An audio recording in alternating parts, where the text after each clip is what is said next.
And you're live.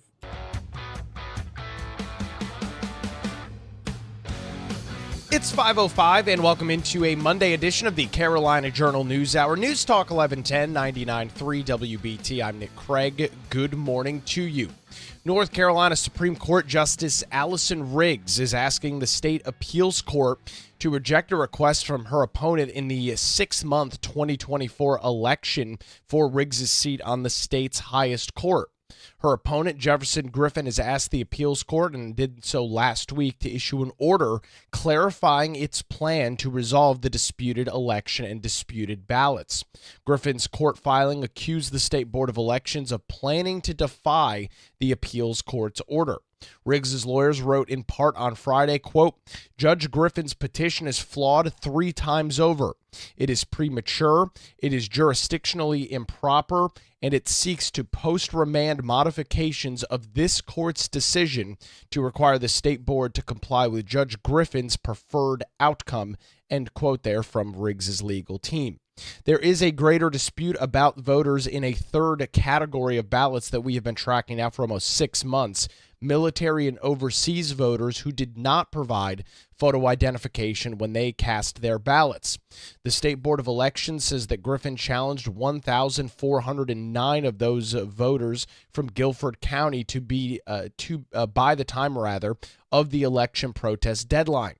Court filings from Griffin and a court order from U.S. Chief District Judge Richard Myers included voters from a handful of other counties in that category, with a larger number being as high as over 5,500 challenged overseas ballots. Opponents have criticized Griffin for focusing his protest on larger Democrat-leaning counties while ignoring some 25,000 overseas ballots that came into North Carolina during the November election last year. The appeals court originally ordered state election officials to give the challenged overseas voters 15 days to confirm if they have an acceptable or valid photo ID. The Supreme Court later extended that window to 30 calendar days, which I'll note has not yet started, with voters who comply having their votes counted. Voters who do not comply with the 30-day request period would have their ballots dropped from the final tally.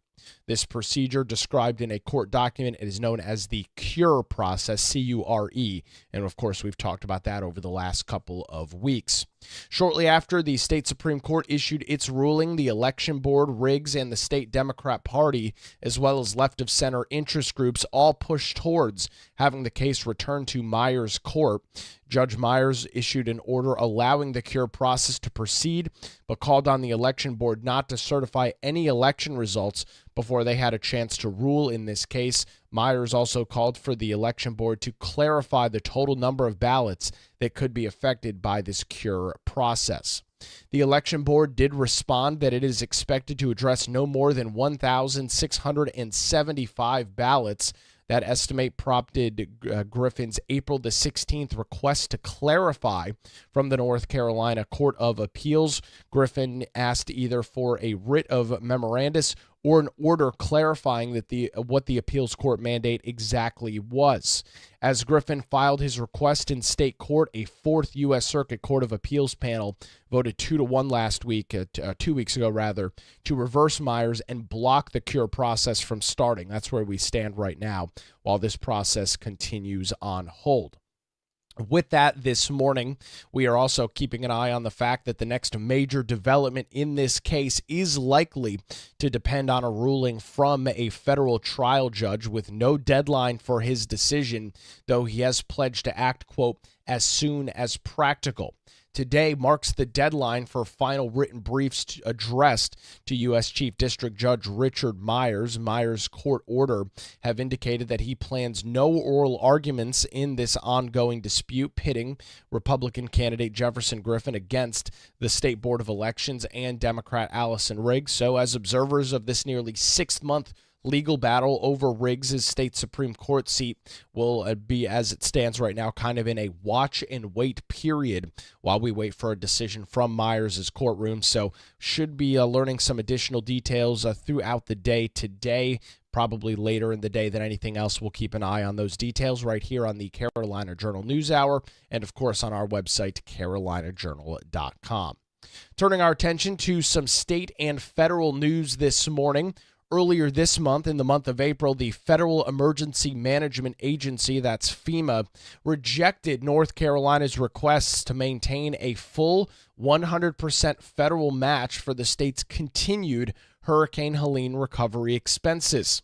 In a letter to President Donald Trump on Friday, Democrat Governor Josh Stein is urging FEMA to extend the cost sharing for a minimum of 3 months. The governor said that delays in response, particularly from the U.S. Army Corps of Engineers, meant that the state only effectively received 3 months of active debris removal under the original 6-month reimbursement period. In the letter, Stein wrote, quote, "In the last 4 weeks, under the reduced cost share, the Corps has nearly tripled its monthly rate of overall debris removal and has removed approximately the same amount of waterway debris that it had done in the previous 6-month period." The governor also highlighted the financial strain on the state, which has already appropriated nearly $1.6 billion towards recovery, with preliminary estimates suggesting it may cost an additional $1 to $2 billion to complete just debris removal in the western half of North Carolina. The governor explained, quote, "Without the extension of a 100% reimbursement, the state faces an ever-growing cost burden.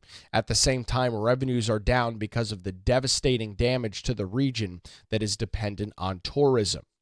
Stein noted that granting such extensions are not without precedent, citing similar actions taken in the aftermath of Hurricane Katrina, Maria, and Ike. He warned that denying the extension would deepen the economic hardships in a region that was already battered by multiple disasters this past year, including Tropical Storm Debbie and potential Tropical Cyclone 8, PTC 8, which affected briefly the mountains of North Carolina as well. Stein expressed his gratitude for the federal disaster relief funds appropriated in the American Relief Act of 2025. At the federal level, that's House Resolution 10545, but noted that very little of that money has actually trickled down and made its way to North Carolina. The governor explained by saying, quote, "Most federal agencies have not yet allocated North Carolina's share of funding more than 4 months after H.R. 10545 has passed. As a result, our state and local governments continue to shoulder outsized recovery costs while also grappling with the displaced workforce, damaged or destroyed infrastructure, wildfires exacerbated by excess unremoved debris, and local government shortfalls." Calling on President Trump's previous commitments to the region, the governor asked for a 6-month extension to the full federal cost share, or at a minimum an additional 3 months to sustain recovery efforts and show continued federal support for North Carolinians working to rebuild. I'll have some more quotes from Governor Josh Stein's letter yesterday. There is an appeals process, that a 45-day appeal window that is open right now from FEMA's decision earlier this month, back in the early parts of April, to decide to not approve North Carolina's request for a 100% extension. This letter does signify that appeal process beginning. We'll continue to track the details over on our website, carolinajournal.com, where it's now 5:13, News Talk 1110, 99.3 WBT. It's time to get a look at traffic on your Monday morning, a look at the roadways with Boomer Von Cannon. Hey, thank you, Nick.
Get ready, Charlotte. The Mech Mile presented by Albemarle is back at the American Legion Memorial Stadium coming up on May the 10th. Whether you are a walker, runner, or jogger, there's a spot just for you, all ages, all speeds. And don't forget, children under 13 run for free when they register.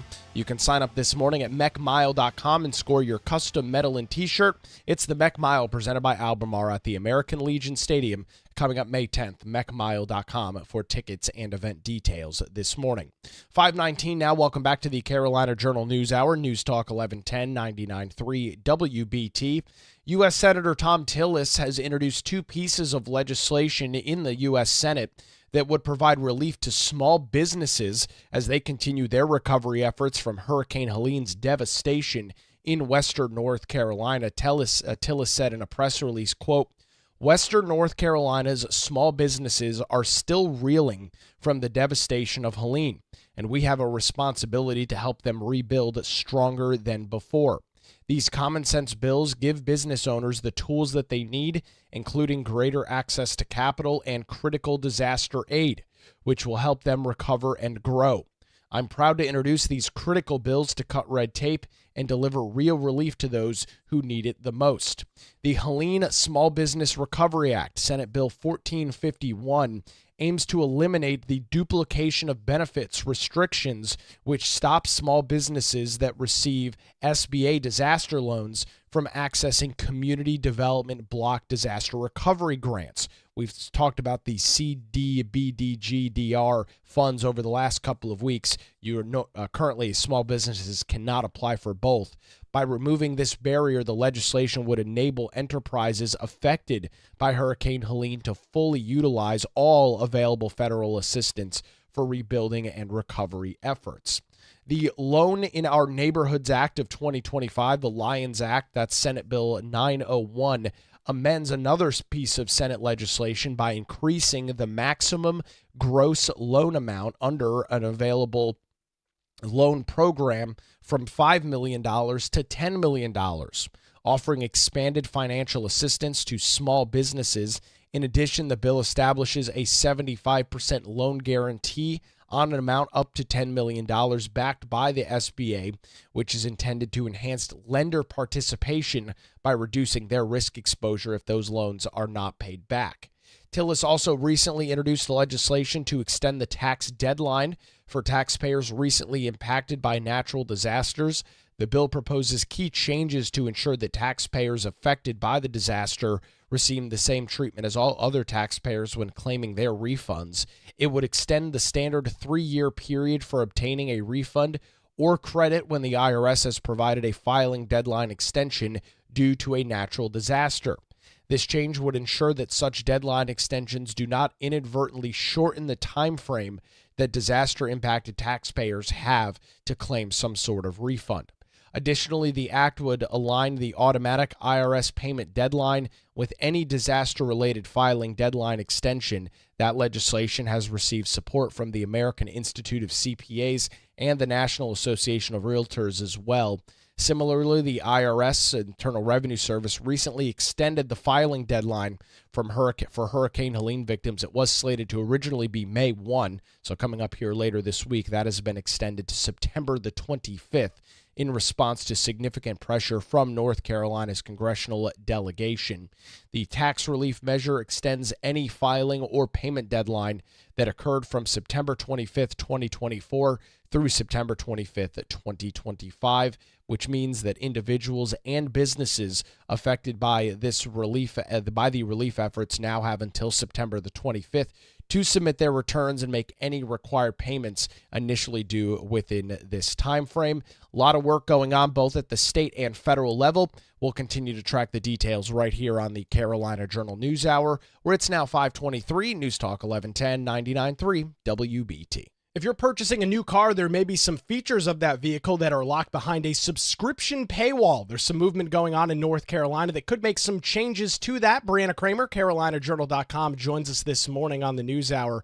Brianna, wild times we're living in. Not only are you paying subscription services to use your fridge and everything else, but you go out and buy a car, and maybe to unlock the heated seats, you've got to pay extra on top of the sticker price. What's going on here as that relates in North Carolina? Hey, Nick. Yeah, that is right. Most people think that when you buy a car, you're paying for everything it can do, right? But what if your next vehicle has heated seats or advanced cruise control built right into it, and yet you have to pay extra in monthly subscription fees in order to unlock these features? This is something that lawmakers were discussing earlier this month. They were talking about the future of the automotive industry, and what could lie ahead, and how North Carolina law can get ahead of that to ensure that local dealerships are not left out of the money pot when it comes to selling these features to customers through the manufacturer versus on site at a dealership. And so, as I understand the laws that we're discussing, or potential laws that we're discussing this morning, it wouldn't outlaw these subscriptions. I don't think the General Assembly would have any way to really enforce that. But I guess it would make sure that for local dealers, many of those individuals, Brianna, work 100% strictly on commission, that they get a little piece of that pie if they're selling a car to somebody and they want these additional features.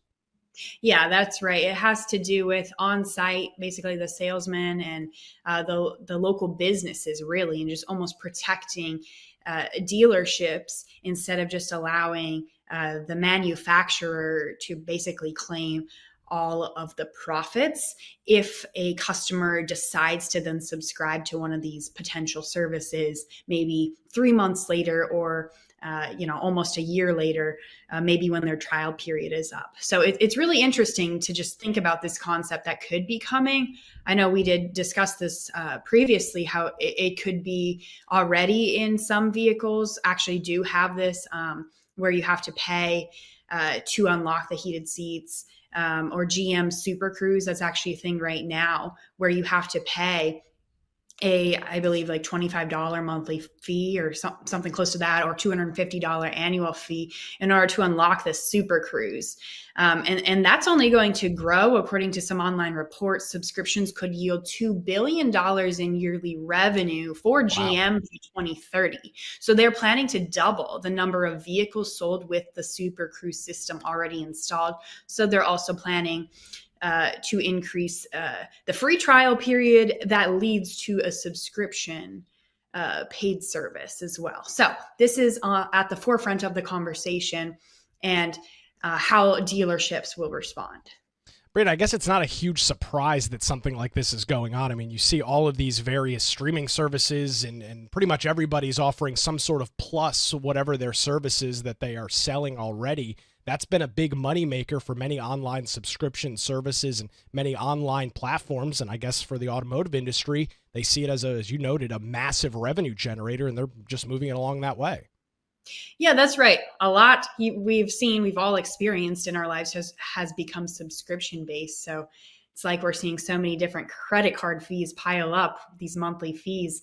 And what they were comparing this idea to during the House Transportation Committee meeting in early April was the OnStar feature that many cars already have, this communication radio, phone system that's already built in. And, with that OnStar system, you already have to then pay a monthly fee after the trial period ends. And so, one of the leading experts, he's the president of the North Carolina Automobile Dealers Association. He was there telling lawmakers about what's coming down the pipeline. And he said that they're expecting the subscription-based services in the vehicle industry to grow, and he compared it to OnStar, and said that more could come with the heated seats and Super Cruise and different functionalities that are built in to it. So definitely something to consider for all customers, but also for lawmakers, and how this could affect North Carolina. Now, obviously, Tesla is a very different kind of car that is sold, and it doesn't necessarily have a dealer network like you would see with a Ford or GM or various other vehicles. But Brandon, that's something that they've done for a while. Their automatic cruise control system was something that was a paid feature and a paid upgrade. I guess it's a little bit different because the whole ecosystem is Tesla. You buy it from a Tesla dealer, and everything has to go through them. So I guess maybe a little bit different than when you're talking about, in some cases, private mom and pop businesses that are selling cars across the state of North Carolina. Yeah, and it was interesting to hear the president of the Automobile Dealers Association say that they're not particularly fond of this trend. They think that if a customer is purchasing a vehicle with all of these features in it, it should be part of the purchase price when it's all said and done. So definitely expressed a little criticism of it.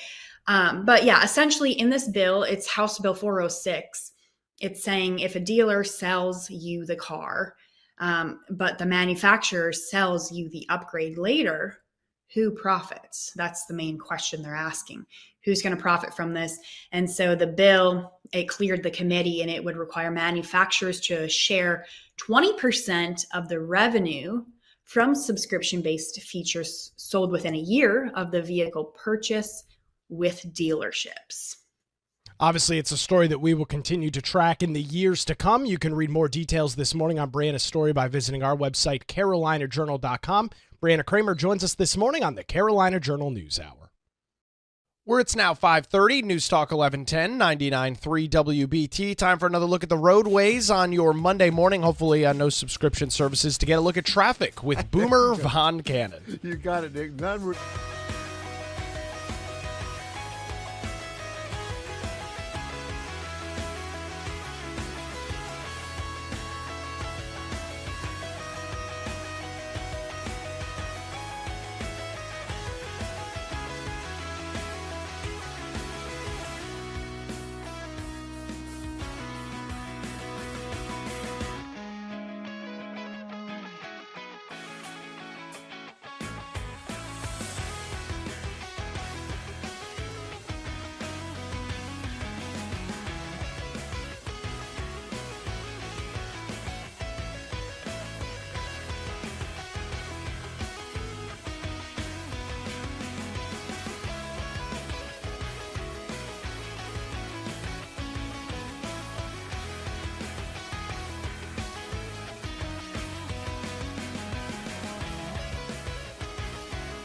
hot. It's 5:36, now 5:37. Welcome back to the Carolina Journal News Hour. News Talk 1110, 99.3 WBT. I'm Nick Craig. Good morning to you. We've got some additional details this morning on a letter sent Friday from Democrat Governor Josh Stein to President Donald Trump, as well as the assistant administrator of FEMA, as Stein is requesting an extension of FEMA's 100% cost sharing for debris cleanup in the western half of North Carolina. His letter reads in part, quote, Hurricane Helene caused an incredible amount of damage to western North Carolina, as you noted when you visited the region in January, speaking to President Trump. He said, we need to focus on debris removal to create a clean slate for which we can effectively rebuild. Your encouragement led to needed new energy to the debris removal efforts. Before you took office, the U.S. Army Corps of Engineers took nearly 3 months after the storm hit to begin debris removal in earnest. Because of this delayed start, our state has effectively benefited from only 3 months of active debris removal from the Corps. Even though North Carolina has been granted 6 months of reimbursement debris removal. In the last 4 weeks, under the reduced cost share, the Corps has nearly tripled its monthly rate of overall debris removal and has removed approximately the same amount of waterway debris that it had in the prior 6-month period. This momentum is encouraging and is critically needed, but we should be further along than the nearly 10 million cubic yards of right-of-way and water debris removal to date. Without the extension of the 100% reimbursement, the state faces an ever-growing cost burden at the same time that revenues are down because of the devastating damage to a region that is highly dependent on tourism. Our preliminary estimates reveal that removing the remaining debris could cost an additional $1 to $2 billion. I appreciate all you did to improve and bolster the Army Corps' response, but the truth is that the scale of the problem is immense and we need more time to help address it. With that, Governor Josh Stein is requesting a 6-month extension to FEMA's ongoing recovery effort costs, so 100% cost sharing, meaning that the federal government is picking up the entire tab, requesting 6 months, but saying if nothing else, 3 months extension would be a huge benefit to the state of North Carolina. You can read some additional details on this story this morning, including Governor Josh Stein's entire letter to President Donald Trump, where he does thank the president for some of the increased efforts over the last couple of months. All of that available this morning on our website, carolinajournal.com, where it's now 5:39, News Talk 1110, 99.3 WBT. Some changes could be coming to the North Carolina Medicaid plan as it relates to work requirements. To get some additional details on that this morning, Brianna Kraemer, carolinajournal.com, joins us on the News Hour. Brianna, Medicaid expansion happened a couple of years ago in North Carolina. Now there's some big potential changes in Washington, D.C. That's putting some significant pressure on the North Carolina General Assembly. Yes, that's right, Nick. North Carolina's Medicaid expansion is facing a period of uncertainty as lawmakers prepare for the possibility of the federal government reducing its financial commitment to this state program. So in response, state legislators are advancing a bill that would commit North Carolina to implementing work requirements for Medicaid recipients, and that would be if federal policy allows it. So it's a move that lawmakers hope will help protect the state's federal funding for Medicaid within North Carolina, just a couple years after it passed the General Assembly and is now law in the state with, I believe, over 600,000 people on this program. Well, I think it's relevant to bring up to our listeners and viewers this morning that part of the expansion plan, which was the federal government covering 90% of those Medicaid costs, Brianna, if those levels change, if that number or percentage goes down at all, as the law is currently written, North Carolina would have to revoke those 600,000 people and their Medicaid coverage across the state. Yeah, that's right. So that's kind of the concern right now, because we know at the federal level there are a lot of cuts happening, and we've seen with DOGE different government efficiency efforts, which is all a good thing. But when it comes to this particular funding, this has kind of put state level Republicans in the hot seat, because they passed this a few years ago, and now they're watching Republicans at the federal level possibly take it away. And that agreement, like you mentioned, that 90-10 federal state funding split that really currently supports our Medicaid expansion here, is at risk. So this legislation they're pushing, it comes as a policy signal to Washington and a contingency plan for what lawmakers fear could be coming in the months ahead. Well, you mentioned that 90-10 split, and if, let's say, that percentage went down to 50 or 60%, Brianna, the state, as it stands right now, could be the one on hold for that additional money. You could potentially be talking about hundreds of millions of dollars a year that lawmakers would have to reappropriate from wherever else in the budget to fund over to the Medicaid program. Yeah, that's right. And so they would have to find a way to increase the funding at the state level, or find some sort of policy solution. So I think this is the first step right now, is directing the State Department of Health and Human Services to implement a work requirement plan as a condition for participation in the Medicaid program. And this would, again, only apply if this policy becomes federally permissible. Let me ask you about why is that not allowed right now? Is that something that the feds do not allow states to put a work requirement in place for this 90-10 or 80-20 split that exists in some states across the country? Yeah, right now at the federal level, we would have to see a change within the Medicaid agency or department that manages that for the entire country. So there's just certain rules in place that would or will likely be altered as the Republicans in Washington, crack down on spending and stuff like that. And so that's something that, North Carolina Republicans have already they said that this isn't necessarily going to do a whole lot of changing, because it was already included years ago in their Medicaid expansion, this work requirement feature. So if the federal government allows that to be implemented, North Carolina will make that work requirement part of even getting on Medicaid. Are we getting any reaction from lawmakers about everything that's going on surrounding Medicaid? What do they have to say? Yeah, I think lawmakers are concerned right now and not sure what could happen in the months ahead. There's a lot of things that are unpredictable right now within the federal government. And so I think they're doing what they can. But we did hear from different advocacy groups who spoke at one of the House committees on health, and they were actually against it. Some argued that work requirements risk cutting off essential health care for people who already face significant barriers to employment. Some people noted that 60% of Medicaid enrollees already work, while the remaining 40% do not work because they're either disabled, too ill to work, they attend school, or they're a caretaker. So there were several different advocacy and political organizations that wanted to show their disagreement with this effort. But it is moving forward in both the House and Senate. This is a companion bill, which means both sides are working together on a piece of legislation.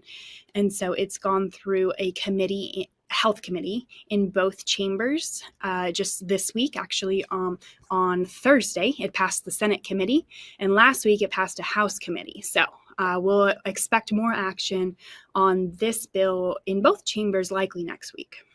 We'll continue to track those details. You can read some additional quotes, plus check out some video as well by checking out Brianna's story. It's over on our website this morning, carolinajournal.com. Where it's now 546, News Talk 1110, 99.3 WBT. Time for another look at the roadways on your Monday morning. A look at traffic with Boomer Von Cannon. Hey, thank you, Nick. And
Hot. Good morning again. It's 5:52. Welcome back to the Carolina Journal News Hour. News Talk 1110 99.3 WBT. Keeping an eye this morning on the trade war and tariff impacts here in North Carolina. The state itself has consistently remained among the top 3 pork-producing states in the country. And with that, there could soon be some economic impacts of rising tariffs as the Trump administration intensifies its trade war. Pork farmers across the state are preparing for some potential financial fallout. In a Carolina Journal series of impacts on tariffs, we've looked at both sweet potatoes and tobacco, both of which North Carolina is the leading exporter. In this most recent installment, pork, which while North Carolina is not the leader among U.S. exporters, the state is normally and has consistently been in the top 3, making it a major producer. Steve Troxler, the commissioner of the North Carolina Department of Agriculture, told the Carolina Journal, quote, "Tariffs are a complicated process and it's difficult to predict an outcome. So North Carolina's ag industry is watching closely as discussions on trade take place. This is a negotiation tactic by the Trump administration and it will take some time." Last year in 2024, Canada was North Carolina's largest export market for pork, receiving $8.7 billion worth of goods, which accounted for 20% of the state's total goods and exports, according to data from the Office of U.S. Trade Representatives. Following Canada, the top export destination included China with $5.9 billion, Mexico with $5 billion, France with $2 billion, and Japan at $1.2 billion. According to Commissioner Troxler, he said international trade is essential to North Carolina's pork producers, with more than 25% of America's pork production exported across the globe. Noting that, quote, "Hopefully these tariffs will give us a better place to negotiate from, and we'll be able to come up with something that is much more favorable to the United States and to the producers here in North Carolina." The hog and pork processing industry across the state continues to serve as a significant economic driver, contributing more than $10 billion to the state's overall financial output, according to the North Carolina Pork Council. This figure is based on a 2019 economic impact analysis conducted by North Carolina State University. The world's largest pork producing plant is Smithfield Foods. That's in Bladen County. Duplin County is the largest hog-producing county in the state and ranks number 2 county in agriculture statewide. Representative Jimmy Dixon, the Republican representative from Duplin County, told the Carolina Journal, at a time when they were just starting to recover from the biggest downturns in the industry's history, pork producers face considerable economic risks due to tariffs. The United States produces about 25% more pork than it consumes, making it highly dependent on export markets. This risk cascades to crop farmers, which include soybean and corn, who provide feed to those various producers. Increased tariffs and the resulting trade war directly impact pork farmers due to redundant export demands and increased cost for farming equipment. They also impact crop farmers such as corn and soybean, who grow the feed for those various farmers. The direct and indirect impact of the increased tariffs and spiraling trade war is seen in its effect on North Carolina's agriculture industry, with Representative Dixon continuing by saying, quote, "The United States risks long-term market share loss in some international markets. Other countries will source more pork from Brazil and the European Union because U.S. pork is non-competitive. On a level playing field, U.S. pork is highly competitive and offsets our nation's large trade deficit. China and other Asian nations are by far the largest market for these sorts of products that are exported here from the United States. Last month, China announced plans to impose a 10% tariff on North Carolina exports, which includes fruits and vegetables. In addition to that, China's tariffs on U.S. goods were recently increased to a whopping 124%. Roy Lee Lindsay, the CEO of the North Carolina Pork Council, said, quote, "When our farmers are attacked by those who want to put us out of business, it is easy to forget that the vast majority of the people stand behind what we do. It's important to keep our pulse on how the public feels so we can address the issue that matters to most consumers," with recent surveys finding that 87% of voters understand pork is a key contributor to the North Carolina economy. That same survey also found that 62% of voters believe that most hog farms are owned by conglomerates such as Smithfield Foods, and only 30% believe family-owned operations run them. We've got additional details on the pork industry in North Carolina, as well as the sweet potato and tobacco industry. You can read those details on our website this morning at carolinajournal.com. That's going to do it for a Monday edition of the Carolina Journal News Hour. WBT News is next, followed by Good Morning BT. We're back with you tomorrow morning, 5 to 6, right here on News Talk 1110 and 99.3 WBT.